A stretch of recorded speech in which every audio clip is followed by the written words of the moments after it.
What is a rent back and should it prevent you from making an offer on a property? Here in the Pacific Northwest, specifically in Oregon and Washington, we call it rent back or agreement to occupy after close. This means that the seller would like to stay in the property after they close in order to pack up and move or find their next place. In this agreement, the buyer and seller usually agree on a rate that the seller ends up paying the new owners for that term that they rent back at.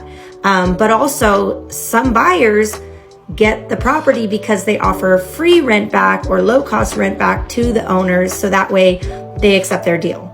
Either way, both parties have to agree.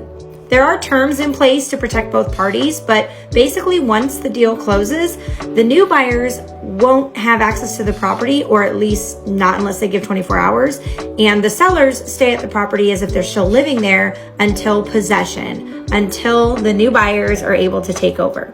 This is actually a pretty common thing. I have a lot of first-time home buyers, a lot of out-of-state buyers who are wondering if this is normal or if this is an extreme ask, and my answer is no. It's actually pretty common.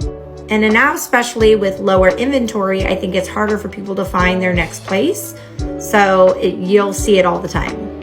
But just because they're asking for it doesn't mean you have to give it. So for instance, if a seller says in the MLS that they would like to have a 30-day rent back, but it's been sitting on the market and they have no offers, if I were a buyer and I didn't want to give the rent back, I would still make my offer without necessarily giving that rent back. And that seller may agree and they may be able to stay in an Airbnb for 30 days instead of their previous home.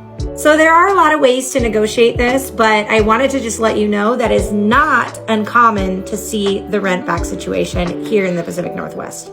If you guys have any other questions about this, feel free to reach out.